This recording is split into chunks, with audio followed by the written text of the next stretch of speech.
Hello, at first, many thanks for your invitation to take part to this exciting symposium and to present my paper on Mitila painting and feminism in the 70s, constructing women painters as heroines of Western vanguard journals, Emma and Heresis.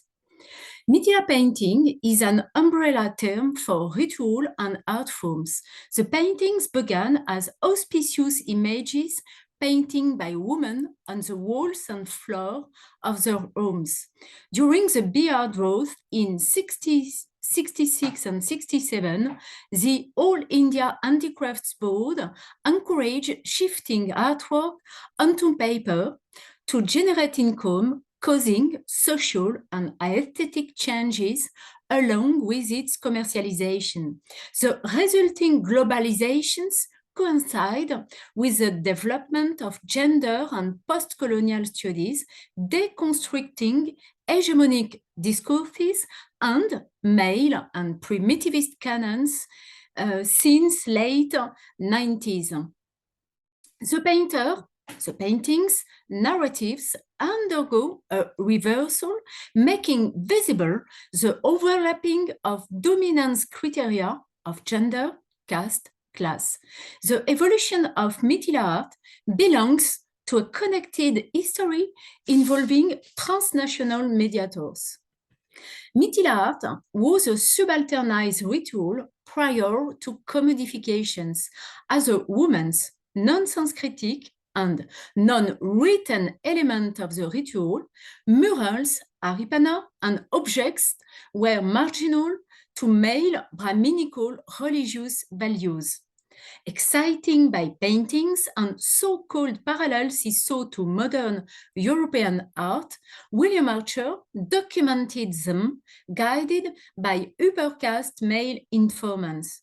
The characteristic underlined by his article Maytil Painting in 1949 are linked to modernism as test for distortions, search for color intensity, distance from Western canons, and are not free from primitivist schemes.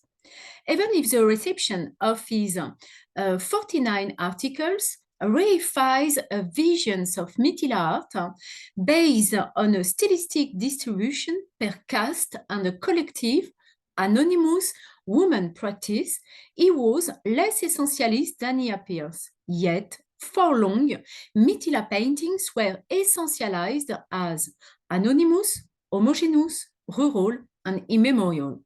By a reverse effect, his wife, Mildred, is invisibilized in their common works. But she was not just a companion to her husband in BR. With her early training in the visual art, when William's first aspirations were literary, she stimulated the development of the visual turn at works in William's publications from the time of his return to Britain in 1948, when both became curators in British cultural institutions. Mildred also developed her own interpretations of Mitila paintings, notably in Indian popular paintings in 1977. Primitivist schemes persist in Veco through a countercultural and romantic myth. He positions Mitila art at the heart of a timeless village utopia. His nostalgia for her Heimat cast Mitila as a lost Eden. Similarly, he presents painters as prophetic figures within a matriarchal counter-society. The idea is spread through the international dissemination of the Air France in-flight magazine, Atlas, in 1973, his essay L'Art du Mitila, in 1976, via translations into English and German in 1977, an article in Portfolio magazine in 1980, but also via Renate Stendhal by the feminist journal Emma.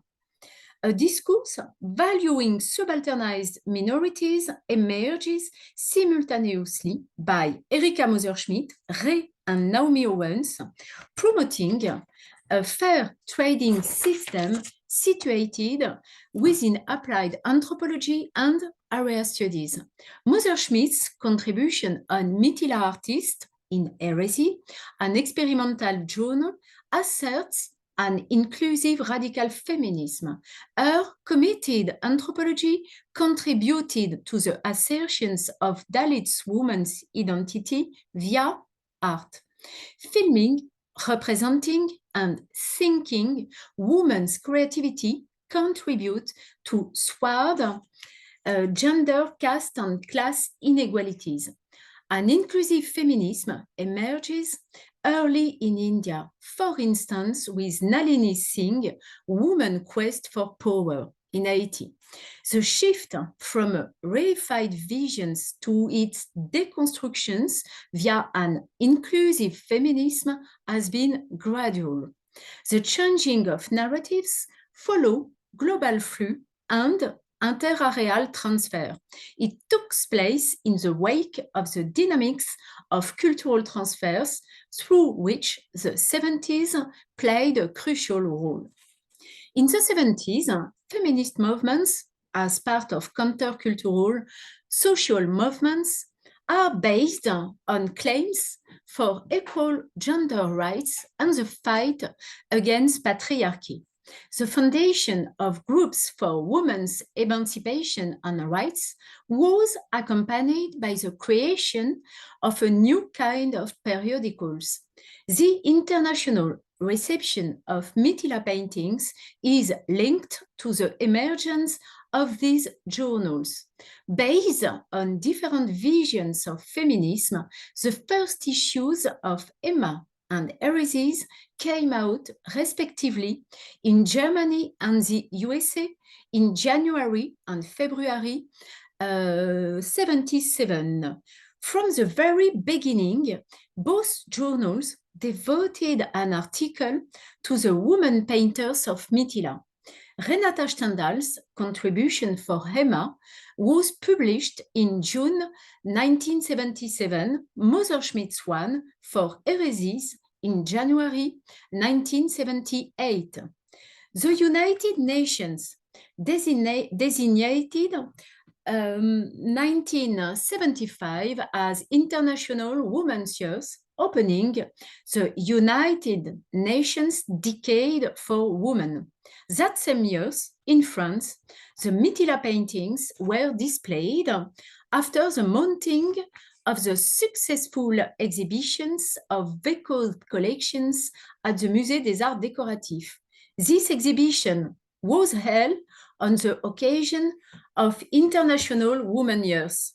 This convergence of date contributes to the media visibility of the exhibitions by playing on a transnational event and to the success of this exhibition by being situated in a thematic convergence in phase with an ongoing development of feminism.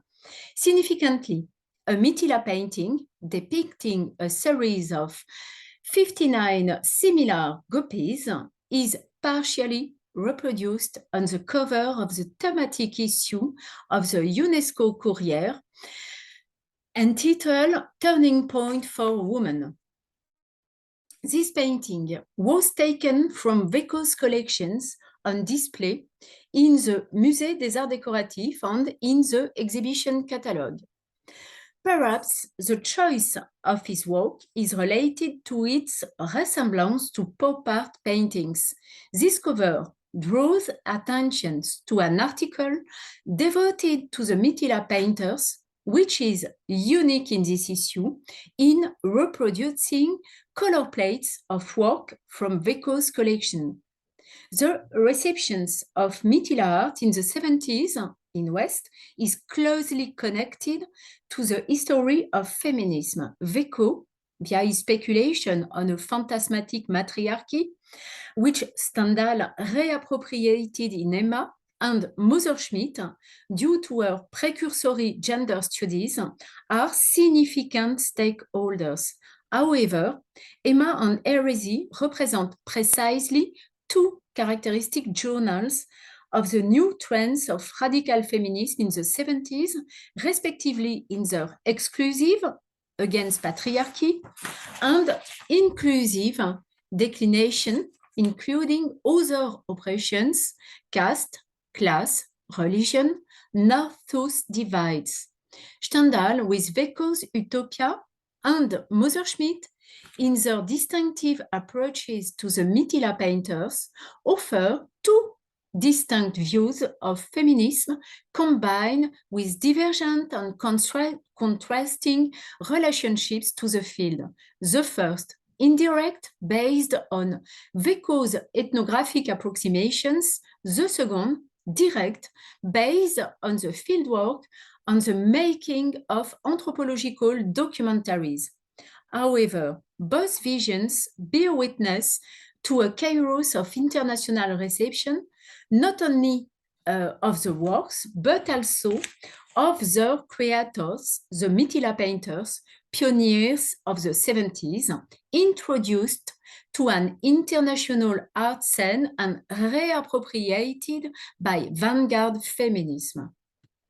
With a print circulation of 200,000, the feminist magazine Emma became a major medium for the dissemination of the struggle for women's emancipation and empowerment beyond the borders of West Germany. The name of Alice Schwarzer, author, activist, talk show journalist, and founder and chief editor of Emma, is synonymous with the second wave feminist movement in West Germany. Just the title alone of Stendhal's article in Emma describes Mittila painting as a people of women painters, considered to be a counterexample to patriarchal societies. Stendhal's training and professional path have been marked by versatility. Doctor of Eastern philosophy, therapist, and author, a majority of her publications are devoted to the creative empowerment of women. It is presumably Stendhal's artistic training, as well as the prevailing Indophilia that fostered her interest. The work on creativity, as it relates to women emancipations, is a common theme linking Stendhal and Messerschmitt. Men have largely dominated the history of art, marginalizing women's artistic works. In this context, valorizing women's art is pioneering while following the rise of the feminist cause and gender revolutions during counterculture. Messerschmitt, as well as Stendhal, express in their writings the will to rehabilitate women's creativity. Messerschmitt questions the monopoly granted to male artistic creation in dominant sexist interpretations, reducing women's talent to imitations by hiding their artistic singularity.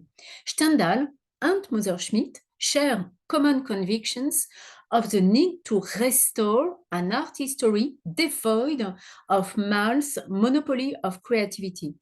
The theoretical convergence between Stendhal and Messerschmitt could argue for an analogy of visions concerning the women painters of Mittila and their art. However, the situation is quite different. Stendhal's article on the women painters of Mittila is based on the writing of Weko and repeats error of interpretation and fact based on a fanciful hermeneutics and the absence of rigorous ethnography. Stendhal's utopian visions of a matrimonial counter-society and a series of quasi-literal borrowings refer directly to Weko's German translation of Die Kunst von Mittila, which he quotes, on whose forthcoming publication she heralds. Journalist for German media in Paris, she was predisposed to evoke a German translation of an essay sustaining a radical feminism. For her, the Mithila represents an example of equality of rights and the elimination of de facto inequalities, since the masculine and feminine, as the two equal halves of a whole, would never have been linked to the oppositions active, passive, positive, negative. Stendhal values the representation she describes as hermaphroditic, often present in Mithila art and illustrated in her article by the androgynous Shiva from the Vekokai collection. Yet, precisely, a similar representation of the Ardhana Rishvara, half Shiva and half Parvati, was used the same years by the Mithila painters as the logo of the MCAM created in October 77. Representation of Ardhana Rishvara are recurrent in the reception history of Mithila paintings, where they are reappropriated as symbols of gender complementarity, which is striking in the case of Stendhal. In the global market context and in the wake of the feminist cause, the Ardhana Rishvara is erected as a presumed pioneering synthesis of an original intersex harmony, which constitutes a projective commercial argument. One of its primary justification would be to meet the so-called desiderata of non-Indian consumers presumed to follow the values of a mainstream feminism. Stendhal thus proposed, in the wake of Veko, a phantasmagorical experience of gender resocialization where the Ardhana Rishvara would embody a fusion of sexual and gender identities. Gender affirmations are here attributed to Western culture and are presumed not to have any significant existence in Mithila. Through the prism of her projective presumptions, Mithila painters are caught in a bucolic utopia where Mithila art symbolizes an ability to undo gender. In the wake of Veko, including in terms of the layout of the images, Stendhal reproduces in his text black and white photographs by Buba, 5 of the 12 that appear in the introduction to The Art of Mithila. These 2 pages are framed by color reproductions of Mithila paintings from Veko's collections. These are the Ardhana Rishvara and Kali. Like Veko, Stendhal depicts projective presumptions which reveal more about gender developments and the extent of the feminist cause. The hermeneutics proposed by Stendhal is the witness of the perennity of primitivist topoi reappropriated by a feminism permeable to the expressions of a countercultural ethos. These provide an original place to Mithila art and its painters. This countercultural vision is opposed to a long prevalent Western narrative, teleological, ethnocentric, and positivist, dominated by a linear vision of progress, which wants a Greek culture, firstly masculine, to be the cradle of the civilizations. The confrontation between gender divisions and Western patriarchy versus harmonious indivisions of the sex and Indian matriarchy is thus ideological and political as much as cultural.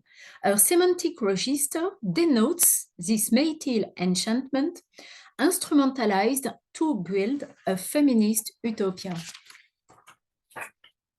Promoting the Ardhana Rishvara and painters of Mithila constitute ideological data of a critique of the Western patriarchy.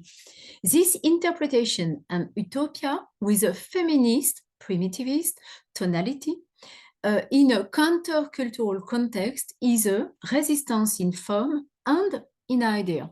The resonance and visual correspondence between Stendhal's and Veco's writings correspond to a system of intertextual relations. Stendhal's article is based on resonance, but also on singular reappropriations from Veco writings. She adopts a terminology similar to the one with which Veco begin the art of Mithila.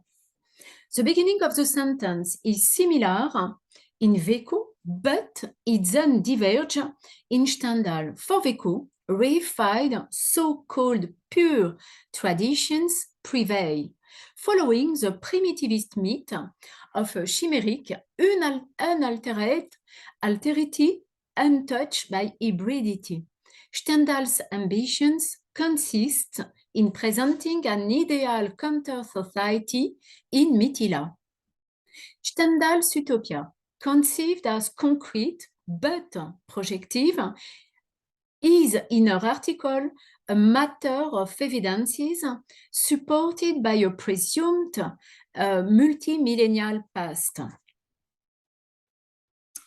Intertextual relations with Veco are also evident here, but with a categorical character and the introductions of duos of binary oppositions, domination, emancipation, dominated, dominant culture.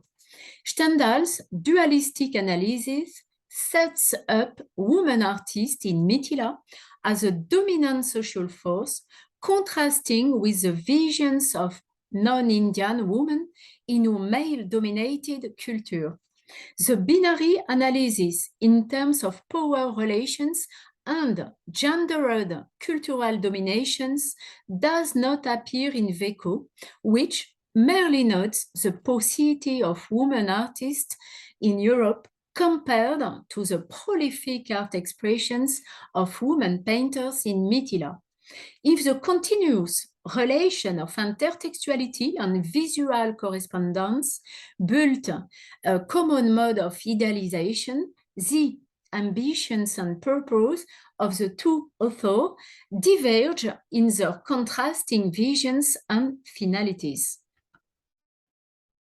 The visions of the Meithil society as a matriarchy is one of the misinterpretations reflected in Veco and Stendhal.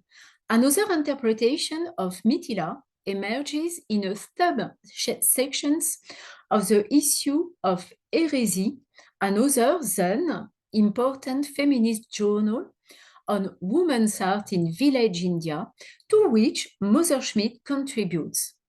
Although the author of Heresy were attracted to Veco's and Stendhal's picture of Meithil woman as a nation of women artists, they felt that this analysis in the light of fieldwork observations by feminist sociologists did not reflect the common circumscribed life of women in village India. The Heresy's editorial group notes that the dominant caste, from which many painters come at first, requires the strictest seclusion of women in conformity with the purdah, less scrupulously respected in the dominated Dalit castes to mobilize strategies of survival involving work shared beyond genders. More generally, for the editorial group, these interpretations reveal two distinct interpretations testifying to the divergent development of feminist studies based on the contrast between an inclusive and dialogical visions, an exclusive and binary perspective. The introduction to the fourth issue of Heresies devoted to women's traditional arts attest an experimental and pioneer positioning combined to a self-reflexive view.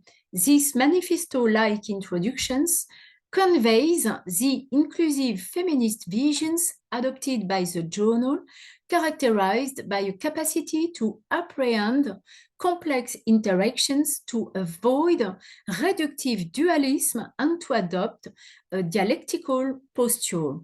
Eresis examine art and politics from a feminist perspective to stimulate dialogue around a radical political and aesthetic theory, to write the history of Femina Sapiens and to boost new women creative energies and a socialist feminism. This manifesto, and its call to think art as political, shows the centrality of countercultural ethos in 60s activist circles.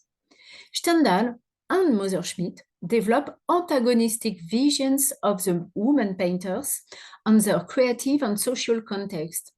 In her essentialization of the painter's creativity, Stendhal limits herself to the presumed matrimonial character attributed by Weco to the Mitila, presenting the latter as a counterexample to patriarchal society, evokes reified conceptions of feminism. For Stendhal, gendered identities and dominations are opposed in a binary mode. In contrast, Messerschmitt superimposes issues of caste and class on the critique of patriarchy. Her pioneering combination of criteria of subalternization, of gender, caste, class, situates her ethnography within an early inclusive feminism. Following her, Brahmin women have a threefold advantage over their scheduled caste counterparts. They belong to a privileged social category. They are fewer in number, reducing rivalries in the art field, and they have more free time to practice their art, although they are more rigorously subjected to strict purdah. Their seclusion in the 70s constitute a constraint, however, also generates, a priori, a quota of available time greater than for Dalit women, who are more forced into survival logics which prevail over patriarchal gender imperatives. Messerschmitt documents a creative gesture of women contrary to persistent gender prejudices widely shared among a variety of communities at opposite pole of the caste system as Meithil Brahmin versus Chamar and Dussat. So she represents a trans-community dimension in art. Despite their artistic talents and their mastery of techniques and of the whole creative process, the knowledge and skills of women painters tend not to be fairly recognized in Mithila before the rise on a translocal art market.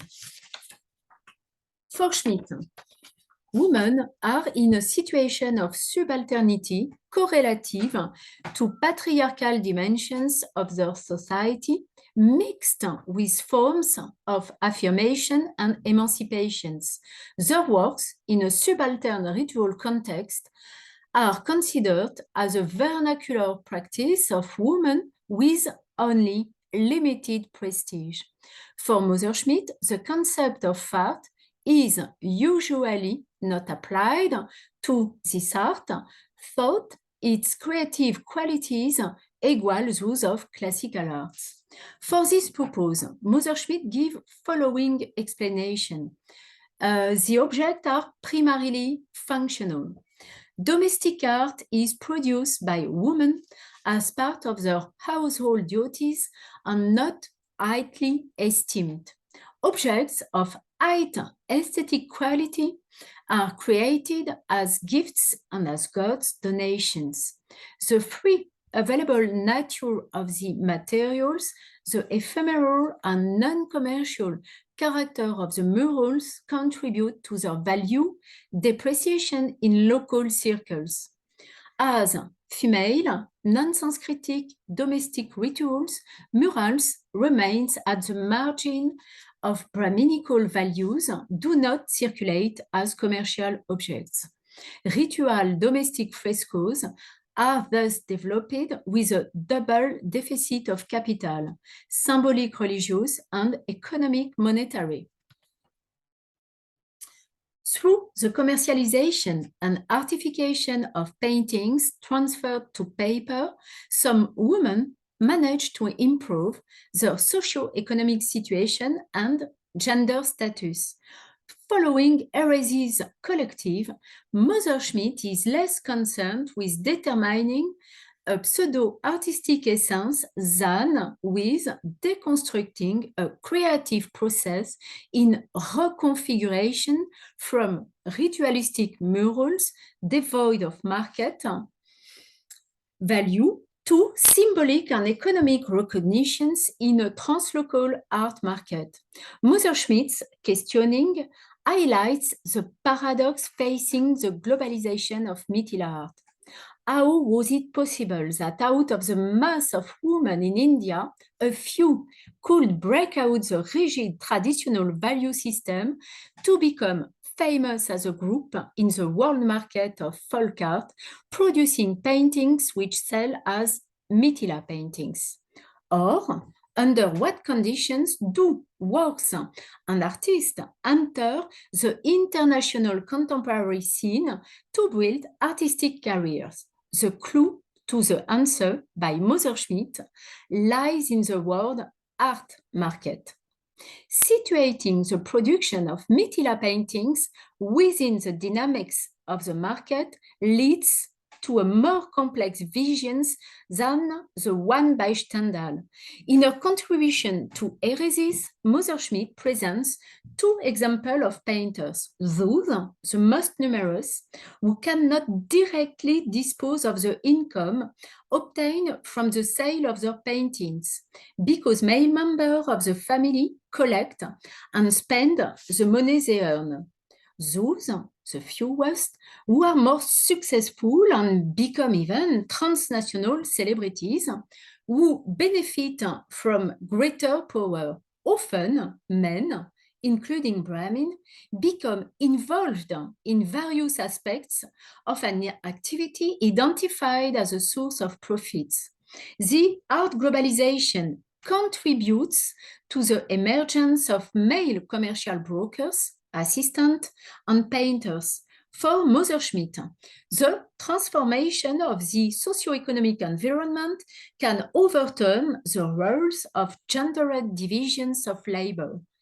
In this context, for the majority of women painters, it is possible to observe a mixed confiscation of income diverted to the family group and also a gain in status, social prestige, and respect from the same family group.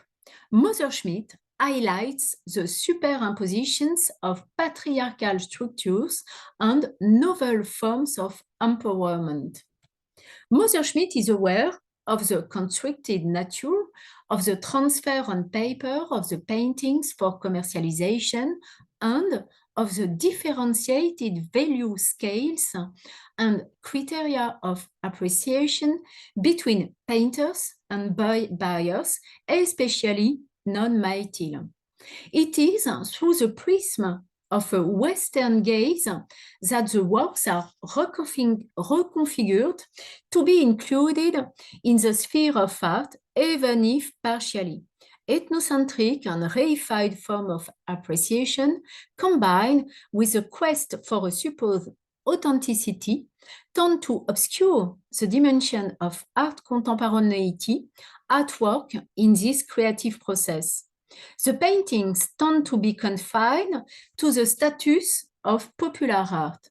Moreover, this non-Mithila artistic recategorization is carried out according to criteria rooted in Western art history, imbued here with a bourgeois habitus, hanging of the painting on the wall, and even the framing as mode of valorization.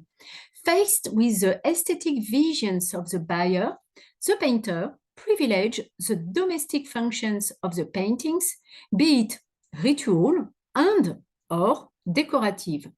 Messerschmitt transcribes the painter's appreciation criteria.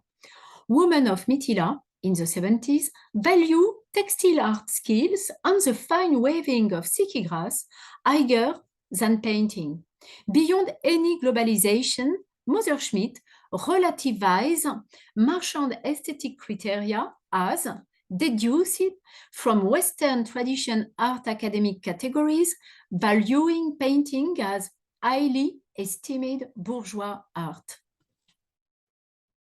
Also, Messerschmitt intersects the perspective of painters and art connoisseurs and underlines the discrepancies in the inter-area criteria of appreciation. As an observer, her perspective is not fixed. Indeed, she does not always present a single point of view. It can vary according to the instance of diffusion and according to the results of her research. Thus, the illustrations in her film commentary show a different level of reading than her article for Heresies. While the latter opposes high-caste men to women, this is not the case of the duo of illustrations in the film commentary D1196, which underlines the discrepancy between the situation of Dalits and Brahmin women. Her article for Heresies contrasts men and women, while the illustration duos underline the unequal distributions of artistic recognition correlated to caste, dominant versus dominated. For the experimental feminist journal Heresies, Messerschmitt focuses on gender inequalities. An intermediate approach producing meaning through the convergence of different media makes it possible to highlight the tension existing in Messerschmitt's work between variations of the subalternity based on the binarities of the oppositions between the dominant and the dominated, the inclusive and the exclusive. Between Dalit and Brahmin women, but also between Brahmin men and women, whatever their caste. In the Heresies article, criticism concerns Brahmin men in particular, sparing those of the scheduled castes as they are also undergoing dominations. The complexity of Messerschmitt's moving discourses on issues of subalternity is in line with the critical positioning, mixing feminism and social issues of Heresies. Emma, whose editor-in-chief, Alice Schwarzer, is close to the Women's Lib, is part of an exclusive radical feminism based on the fight against patriarchy. Heresies, on the other hand, starts from a form of inclusive radical feminism open to ecofeminism from the early 80s. It is therefore possible, despite the difference in historical context, to recognize similarities between the visions of Heresies and recent trends in intersectional feminism as manifested, for example, in Feminism for the 1999%. From the early 70s, Messerschmitt shared this orientation towards intersectionality with the journal Heresies.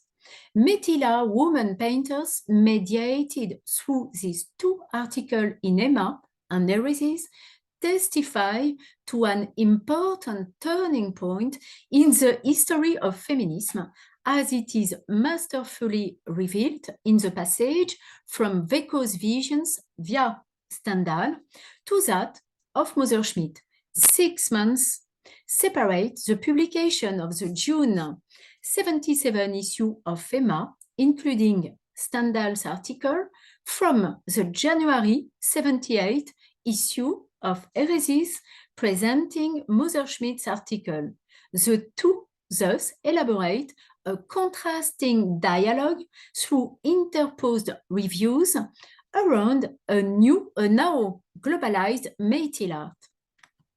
Many thanks for your attention. Thank you. Thank you for everything.